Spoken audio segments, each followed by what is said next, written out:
Hi, I'm Rick Tibbetts. Welcome to Unlimit Yourself. I'm glad you're here. In today's episode, I'm kicking off a new series on Unlimit Yourself called The Power of Passion. The goal of this series is simple: talk to people who love what they do. There's something uplifting about people like this. The ones whose enthusiasm for a craft, profession, art form, or subject area is so intense that it energizes and inspires us to answer our own calling in life. My guest today, John Hughes, is one of these people. I've known him since the 6th grade when we became best friends over our shared love for filmmaking. With a passion for motion pictures etched into his bones, John pursued the creative arts all the way up through high school and college, eventually becoming a professional filmmaker in his own right. Despite the challenges that he's faced working in the arts, John has stayed the course, overriding the sting of external pressures with the firm, unflinching guidance of his internal compass. Here is his story. Hey, John, what's up? How's it going? It's going well, man. Thanks for asking.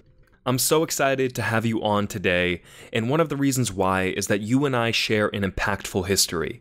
Long before I was a PR major, a speech guy, a drama kid, or a high school athlete, I was a video kid. I created videos, sketches, branding material, scripts, and even music, largely alongside you. That was a very memorable and pivotal time in my childhood, so it's great to finally reconnect with you to discuss it. The second reason is that I think it's so cool how you went on to take that childhood hobby of ours and turn it into a fulfilling career. That's why I wanted you to be the one to kick off my new Power of Passion series here on Unlimit Yourself. So, to get things rolling, would you mind telling the audience a little bit about yourself, where you're from, the school you went to, and what you're doing now? So, my name is John Hughes, no relation to the famous 80s film guy. If I had $1 for every time someone has asked me that, I wouldn't be working in this business. I'm a freelance production assistant up in Boston, Massachusetts. I've worked professionally for HBO, Disney, Showtime, and Warner Media. And doing the freelance grind, and it all started, making videos pre-high school. Oh, so, my goodness. Well, how does that feel? How does that feel to have worked for such massive media conglomerates? So, to me, it's just another day at the office, but it doesn't feel like the novelty is sort of worn off, but I'm still proud of my hard work. And, because like you said, like you have to have a passion to get to that point. Right. Right. And ultimately, I think that, a lot of people outside looking in kind of go, wow, that's super impressive, as you sort of did. And I'm just like, yeah, well, they, their check's clear, so I keep showing up. That's the way it works. Right. But, right. Yeah, no, I'm super proud. I worked hard. I graduated summa cum laude, which, it wasn't that hard. It was a film program, but like, hey, still, congratulations, still.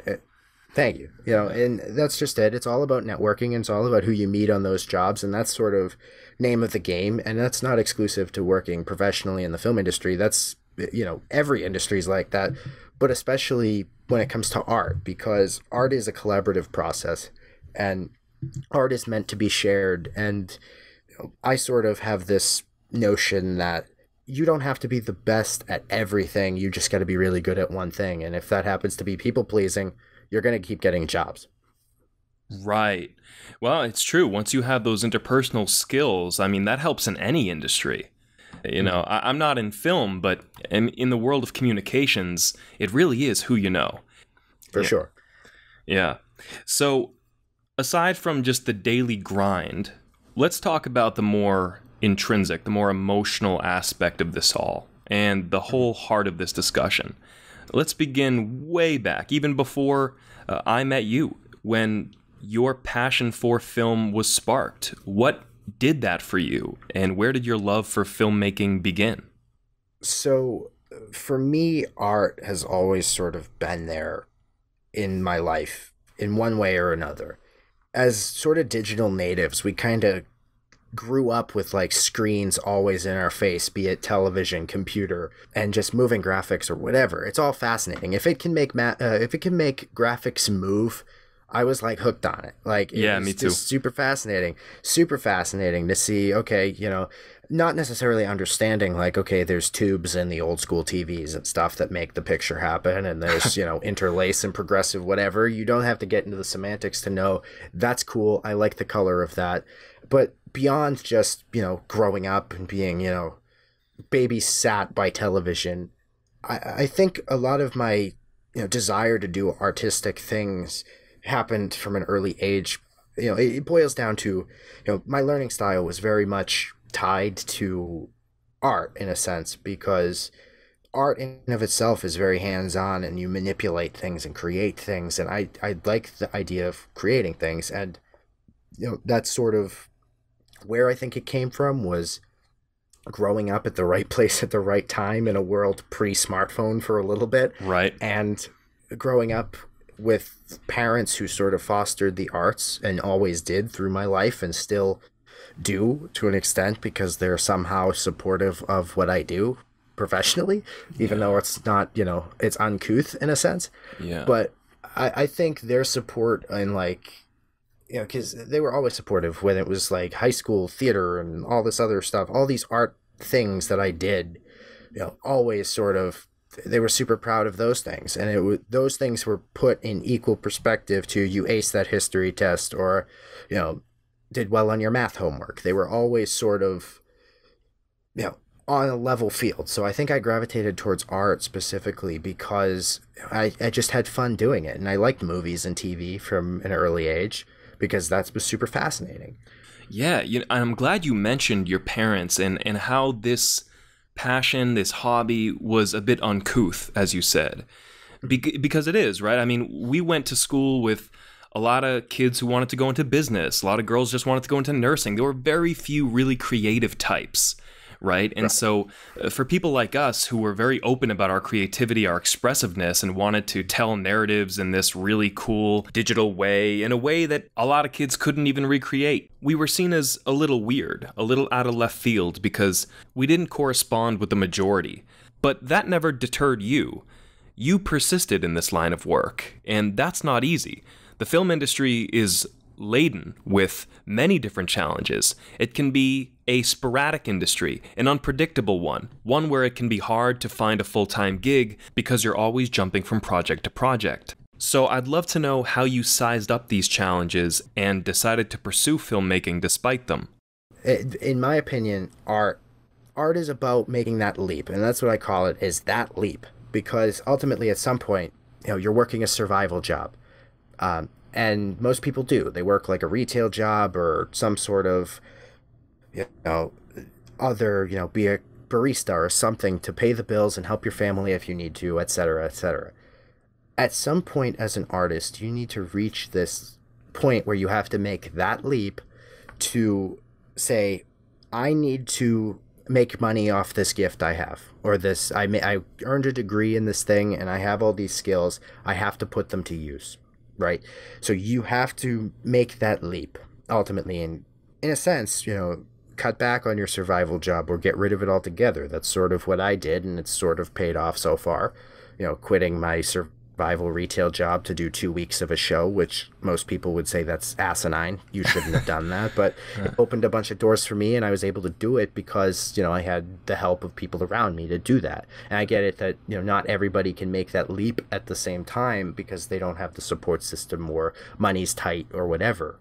It doesn't matter what the case is, but I think every artist at some point needs to assess, when can I make that leap and at what point am I going to be in a good position to do that? Oh, I couldn't agree more. And that is exactly why you're such a great example of an artist doing what they love, somebody whose passion is so powerful because you decided to go down this route. You decided to take the gifts and talents that you have and go run the full 9 yards with it and even further. And so that's totally applaudable. And even more so when it's artistic, when it's in the creative fields, whether that's theater or that's filmmaking or that's sculpture, painting. These are industries that are so vital to our culture. And so being a part of that very exciting process is something that, I envy and a lot of people envy. And so I think it's just so cool that you're actively engaged in it. Might be a day job for you, but when we're sitting down in the movie theater with our popcorn and we see the handiwork of folks like you, I mean, this is the kind of stuff they'll go back to their homes, and not just for the night, for the rest of their lives, they're going to say, oh my God, do you remember that time we went to the movies and saw that film? Remember that time we went to go see The Lion King or the Titanic or Avengers? The stuff that literally shapes people's life. Quotes from movies will literally steer somebody's life in a new direction. Literally. And so this has a real impact. I mean, and you even talk about like conversations. If you talk about conversations that people have, nobody wants to sit there and talk about quarterly earnings reports. They want to talk about what's your favorite movie? You know, what's your favorite painting? What's your favorite? And those conversations are what excite people most, because through others' art, they feel like their story is being told. And that is what you and all other artists are putting into the world. And speaking of other artists and other art forms, let's dive into theater a little bit. You and I are both proud alumni of the famed Tewksbury Memorial High School Drama Club. That club is where my creative and performative side got to run free, uninhibited. And that's where I really learned about myself as someone who loves to perform, as someone who loves an audience. So I'm curious to know how high school and college theater contributed to your love for filmmaking and digital storytelling. So when I first started doing theater, it was because my friends were actually kvetching about how, you know, the show they were doing, things weren't right and they wanted to change things, or, you know, they didn't agree with the director or whatever, or they just, you know, Tech Week was upon them and all hell was breaking loose because that's what happens during Tech Week. And I said, sitting on the bus with them, I was like, well, what if you do this? Or what if I always loved pondering and solving problems, and like even like simple things like how do we get this thing built, or how do we, you know, and listening to them talk about it, it was just super fascinating because I was like, this isn't unlike the film stuff. And, you know, I'd always been, you know, good sort of at carpentry as like a hidden knack, if you will.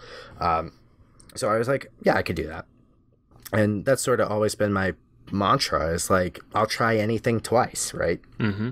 So I showed up there, and, you know, I think a lot of the people were impressed that I showed up there and I knew how to use a drill already. And like, I earned a rapport with my, you know, peers, because immediately it was something that I was good at, because it was, again, not unlike filmmaking in the sense that there's a creative process and you don't necessarily have to follow the guidelines to a T, but there's this creative element where it's like, okay, we want to do this show and we need this kind of set. How do we make it happen? And it was just, it's good mental gymnastics to figure out, well, I need to build a 2-story Victorian house on stage, and how do we go about doing that, right? Yeah. So, I mean, I've built 2 or 3 of them now, so I know the answer to that question. But at the time, I didn't, right? Yep. So, and I think it was less for me about the performance and more about the moving parts, because when it comes to art in general, before I go on a tangent about art in general, art in general is all about the process, and I respect the process of anything, be it filmmaking, be it painting, be it, you know, theater, what have you, right? There's a process. It needs to be followed, you know, within your own creative, artistic vision. But the process, the start to finish, how you get there, is what has always fascinated me. Like the sum of the whole is greater than the parts, I think, is what I like about art in general. Yeah, I totally agree. I love the creative process, because when you start out, you never know where you're going to go. It's just, you have this idea, you have this seed, and then it's up to you to use whatever resources you have and mental capacities to transform this concept into this long form narrative or short form, and tell the story in a way that speaks to you. And right. By speaking to you, it will speak to audiences far and wide. And why is it so powerful? Because you didn't do it analytically, looking at an Excel sheet, trying to meet certain quotas. No, you did it because it filled your heart. However you're telling the story, however you're performing, that is how you want this narrative to be told. And that is powerful. And people feel that. They're struck by this sensation of oneness with the content they're consuming when it is authentically crafted. So with that preface, let's talk about the creative process. I want to know yours. So tell me a little bit about when you're thinking about a new video, a new film, what does that process look like for you? So a lot of the creative process for me is I usually spitball ideas off other people, and I'll say, well, I have this idea for this. And a lot of people, where they immediately go wrong in their creative is they pitch you an idea like this, and they say, hey, I have this idea, but it's not very good, and that's it. And they're already, their heart isn't in it right now. Mm-hmm. And you can tell. And for me, it's, you need to be passionate about the thing you're doing, and you shouldn't write that movie, or you shouldn't tell that story if you aren't 100% in on it. You have to figure out why you're not in on it, and what's holding you back, and what sort of drawback is there, and how do you mitigate that. So once I get past that mental block, even if it's just writer's block, like I don't have the time, or I just physically don't know how this scene is going to pan out when I'm writing this thing. Another thing I like to do is, truth is stranger than fiction. So write about things that are true, or situations you've seen that are just so far-fetched, because truth really is stranger than fiction.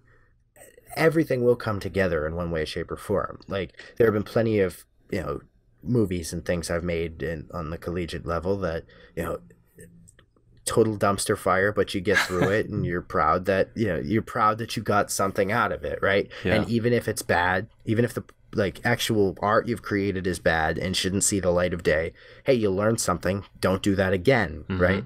So I think your creative process as an artist, you need to be able to learn. And if you don't learn from your art and making the art, whether it's something about yourself or just the process of how do I streamline this or make it easier, if you don't learn, then why bother, right? Because right. For me, it's all about, what can I do better, and how can I be better? Right. Yeah, it's so multifaceted, and it can't be nailed down to just one avenue. I've talked about this before in my music and mental health episode with Cassie Pearl Wise. We talked about the creative process, and I described it as you start at point A, but there are a million destinations. Not one of them is right. There's no right or wrong technically. But there are better ways to tell it, ways that are more true to you, more true to how you intend to tell stories, how you envision this narrative being played out. And that, as long as it's most true to you, as long as it fits your internal compass, that's the right path. And it's a sloppy process, but it's a beautiful process at the end of the day. And so because of that inherent difficulty at times, I'm sure that the creative process can fatigue you and at times even break you down. And so, like all artists, there are points when, you look in the mirror and you're like, man, is this right for me? Should I continue? Have you ever had that moment with film where you momentarily question, is this thing for me? Every day. Every day I go to work and I say, why am I here? Yeah. But for real, you do have to question your motive for doing this every day, and why, especially when it's a career. Because if you're just drawing for fun or making paintings because you like it and you think you could make a little bit of money on Etsy or what have you, mm-hmm. There's a little bit of a difference when it's a career, in my opinion. And relative to the creative process and how, you view, am I on the right path? Every day as an artist, you have to feel some sort of, am I doing this for the right reason? And am I doing this because I love it? Or am I doing it because, I feel pigeonholed into it because I'm good at it? And ultimately, being a production assistant, you're the scum. You're the bottom line. You're the lowest of the low on the totem pole. And objectively, a lot of the time you get treated like dog shit. But that's to put it plainly, right? But there are a lot of instances where people are super thankful of you carrying the show on your back and making things happen and being there for the union people and helping them out. And I think in those instances when your art is appreciated. And in the sense of being a PA, your art is really just people pleasing and making sure stuff happens. When people are appreciative of it, it makes those feelings of, okay, I don't belong here, the imposter syndrome go away, because there's no bigger, imposter syndrome having person on earth than me. Like, I feel like it's never enough. I scroll down LinkedIn and I see everybody getting these cool gigs, and then I go, when am I going to start working cool gigs? And then I look back and go, HBO, Disney, Showtime, Warner, and just go through the list and go, oh yeah, I do have a pretty cool job. Right. So it's all subjective, because, you see all these cool, other people are doing these cool things. Why aren't I? And it's like, well, you are. You just, you're so stuck in your way that it doesn't feel like it. And some days it doesn't feel worth it, and some days it does. And that's just, it's totally subjective as an artist. Well, that feeling of imposter syndrome, I've certainly felt it. I think every new professional feels that way. And I don't know, I've heard in some cases that doesn't go away for even decades. Some people feel like an imposter and they've been in their industry for 20, 30 years. And so this seems to be a commonplace phenomenon. And it's one where you end up asking yourself, well, who really is ready for the big time? I mean, in any industry, like who really has the credentials? And you end up at the end of the day coming to the conclusion that, well, it's not because anybody has any godlike talent or orientation. I mean, very rarely what happens is it's just people trying their best and trying to fit the mold of whatever they're trying to do. And they're trying to perhaps mimic those who came before them, who also probably didn't know what they were doing and were just trying their best. Yeah. So it's a human phenomenon, and it's totally natural. But there are also a lot of times when we feel the opposite of imposter syndrome, when we feel in a total state of flow. And I would argue, John, that is how we felt way back in 2010, when you and I made our very first video and kicked off a long, joyous period of creative debauchery. Do you remember the first video we ever made? I don't know if I want to. Yeah. I don't remember. Our very first video, it was called My Point of View. And that was back in 2010. And for our listeners, I forget what that was about. I don't know if we were just reviewing certain videos or maybe we were reviewing each other's. I don't actually know. But I bring that up. Was it something like that? I think My Point of View was definitely something along the lines of that, from what you had described. I don't remember the particulars, but I know that, like, if it was 11 years ago, it was like, I can't even remember stuff we did like 3 months ago on the show I worked on. Like, it's just, that's so long ago. And to think that, like, I remember YouTube back in the day, and it was like a lawless land. Totally. We were there at the inception. Like you'd mentioned way earlier that we're digital natives. Like we know what these old social media and video platform formats looked like when they were at their inception. And YouTube was ugly. It had a rough interface. However, it was way more creative. Yeah, far more creative, and it was geared toward creators. I mean, it was really a haven for people who just wanted to be goofy and funny and insightful in these very new digital ways. And like I remember, they took away the functionality where you can customize your YouTube page and have the background and add all these features. Remember that? That was fun. Yeah. Yeah. We used to have like 3 different YouTube channels linked to all of them in our respective channels, and they all had their own background, and they all had even like a header, a banner photo. It's the thing that made me want to get really good at Photoshop, and ultimately I did get decent at Photoshop, but it was sort of like, never really was going to get good at it for the YouTube, like the span of time that YouTube definitely would have benefited from it, but... Yeah, no, I felt the same way. But switching gears a bit, do you remember IDN Comedy?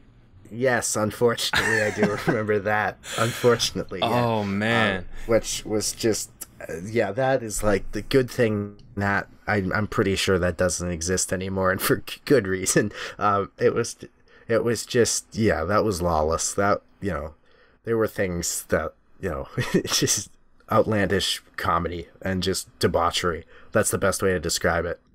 Yeah. We would just break out all kinds of wigs and conjure up a whole roster of loony characters to fit whatever comedy sketch our teenage minds would MacGyver together. I mean, we would take our Kodak Play Sport. Remember that? Yep. Yeah. I still got one somewhere. Oh, you do? Man, I don't know where mine went. I think it's my father's. I fucking hoard film gear. Like, it just is unbelievable. Any amount of film gear I can get my hands on, I hoard. So I still have them somewhere. Yeah. I think back to that time. Every so often, I'll venture down memory lane, and what that time period represents to me is the state of flow of just this like supernatural, not in the sense of ghost, but very natural sensation where we just felt like this is just what we want to do. We just love this stuff. Like, this isn't work. We're not being asked to do this by our teachers. Like, we just love this. Right. And that's a very special thing. Of course, you don't know how special it is when you're doing it because you're just having fun. Exactly. Like, we would create a script, and we'd edit up the script, and then we'd maybe film it, and then we'd just go on to like another video right after that because we were just so hyped up about this stuff, and like, okay, we have a part 1 to this, now we need a part 2 to that, now we gotta yeah. And even more than that, we had our own personal brands. Indeed. Like, you had XTWE Productions, I had RT Films, and then you evolved past XTWE, which was like an homage to WWE, and created Sega Productions, which Sega is your last name backwards. When XTWE gave way to Sega, that was like, that's when I kind of like low-key hung it up and just kind of hyped up the fact that like something big will come eventually, because the imposter syndrome was like, it wasn't that it wasn't fun anymore. It was just like that the writer's block would happen, and it was like, well, I don't have the money or resources to do this, but I have these ideas. Right. I had all the grandiose ideas, and I still have some of the grandiose ideas that I threw around, and there are certain, things that people should let die, and like, you gotta kind of have to kill the past a little bit on some of them, and like, just come to grips that you're never gonna see that project be made, because you don't have the wherewithal right now. And, I could sell the idea to somebody else, but then it's not artistically fulfilling for me because it's just a cash out, right? So I think that's sort of my biggest takeaway. Yeah, hey, well, speaking about revisiting those past ideas, that's kind of what I'm doing now. So in preparation for this episode, I was looking at the old RT Films Facebook page. Old page, and the last time I posted was August 10th, 2012, the summer before our freshman year. I put up that post on the page where I basically said that, hey guys, I'm just too busy with summer reading assignments to make videos anymore, but I'll be coming back soon. And I said that I would be working on a new production company called IMA's Studios, which was a brand that I intended to build dedicated to uplifting and motivating others. And what I was trying to get across was just like, you can be who you want to be, like overcome challenges and rise above. That was always the message, and I wanted to focus on that message, but I never got around to it. When high school hit, I just focused on football. I focused on class council and on theater, and then college hit, and I'm way too busy. I tried. I really did in college. I tried. I couldn't sustain it. But though I never got around to it for a long time, I never gave up hope that I would. And so now, Unlimit Yourself, what I'm doing now, this is basically the much delayed but much more mature version of IMA Studios. And it just feels like I'm coming full circle, because I felt always a little ashamed of myself that I put it down, and I always looked at you continuing to do it, and I was like, man, I wish I still had my foot in the game a little bit. I wish I was still being creative. And I'm just so happy that I just stayed dedicated to it and kept that pin, right, that sticky note in my brain, like, hey, get back to this. Like, you have some work to do, and it's about 8 years delayed. Right. Yeah. Better late than never, though. I mean, Yeah, right. I mean, that's how I see it. Better late than never. But in regard to your progression, even though you haven't been able to bring some of the old ideas back to life, you forged ahead with the new skills you learned in college to make some truly innovative modern projects. One of which that I watched before this conversation was a music video called Mr. Thinwheel. I mean, this thing, super artsy, beautiful shots, great lighting, tranquil and eerie settings that perfectly complement the musical progression. It's almost Inception-esque. And then there's a shot of a man literally racing against the clock.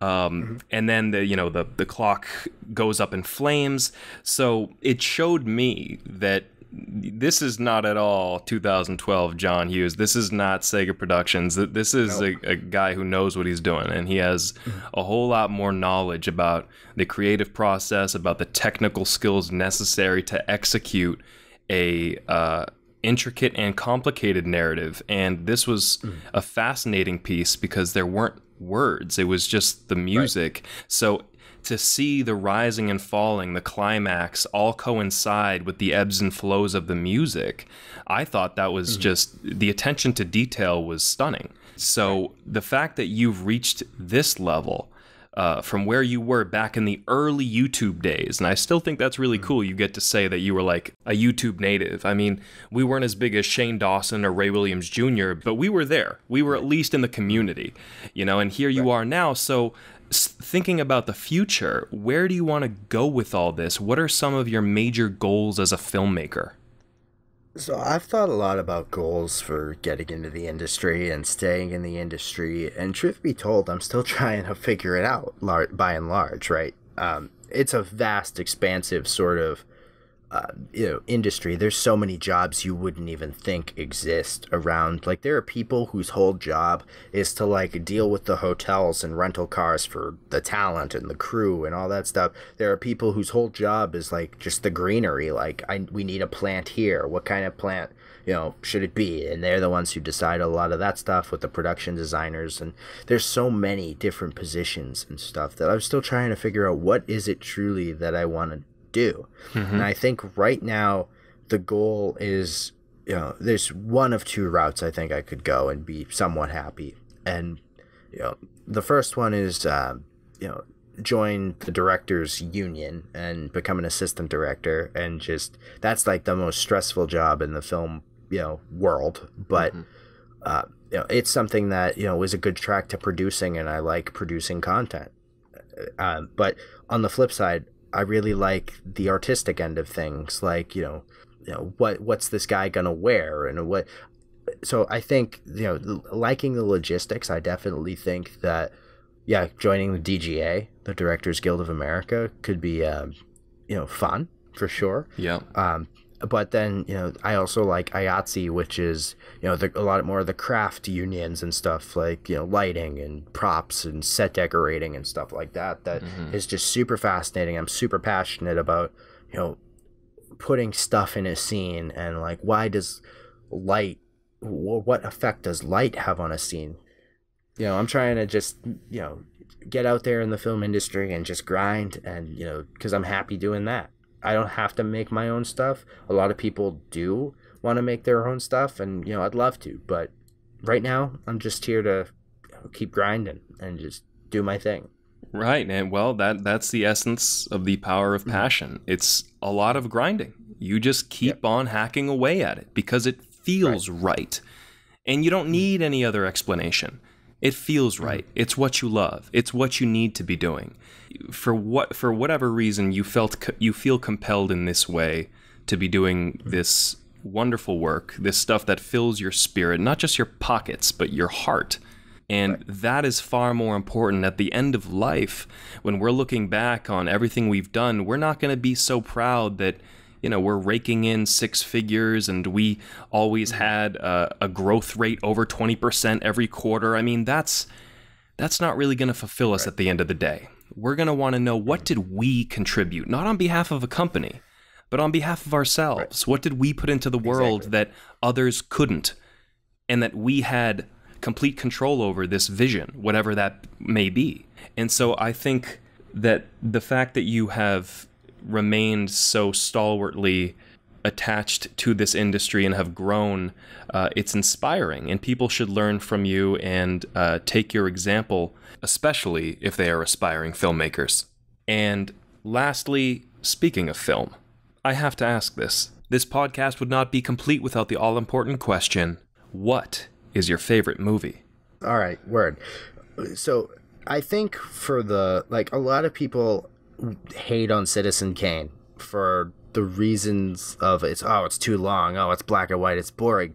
But I think, the things that Citizen Kane and Orson Welles by proxy did for filmmaking put it high enough on my list that I go, I actually genuinely enjoy that movie. It's a sit. You'll sit there for 4 hours watching that movie. But, for what it did in terms of taking cinema from where it was to making it more modern, Orson Welles was a genius. So that's definitely one of them. As stereotypical as it is, I really like a lot of Tarantino's work. Yeah, sure. Why wouldn't you? I think he is truly like one of the last of the Mohicans, if you will, when it comes to the auteurs. I mean, there are still some of the auteur directors kicking around, but he's the one who's still doing it and, isn't ancient, right? Right. He's still making content that resonates. One of my favorite films that's come out recently was Once Upon a Time in Hollywood.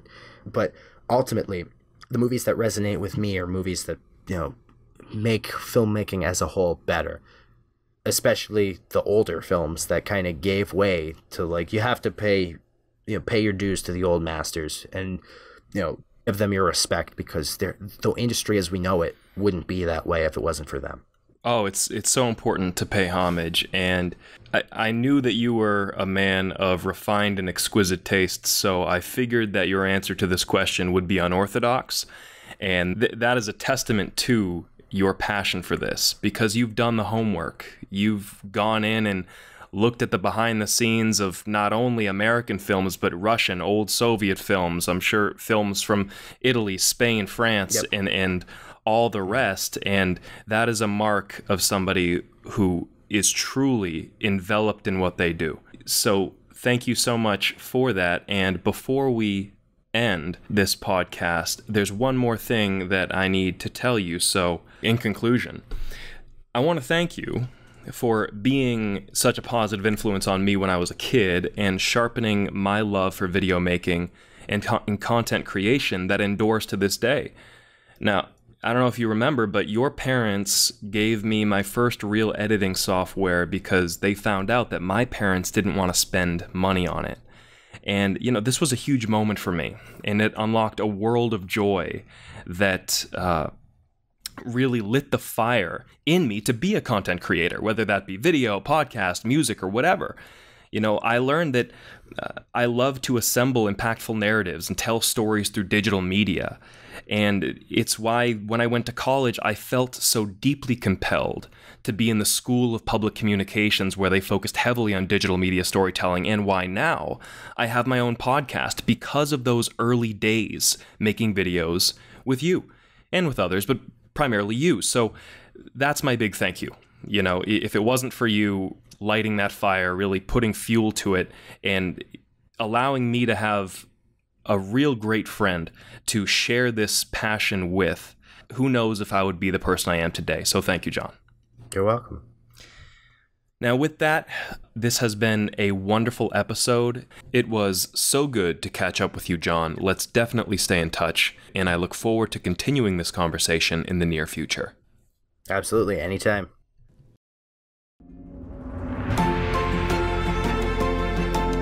That does it for the first episode in the Power of Passion series, Taking the Leap in Filmmaking. Today, we learned about John's humble beginnings, how his love for filmmaking took shape, how he turned a childhood passion into a profession, and his goals for the future. John's story is one that reminds all of us that following our hearts is far from easy, but in the end, it's well worth it. It was an absolute joy to reconnect with an old friend who played the most pivotal role in building my confidence as a content creator and intensifying my love for the digital arts. I'm excited to share more examples of the power of passion in future episodes, but until then, thank you so much for listening, and I'll see you next time.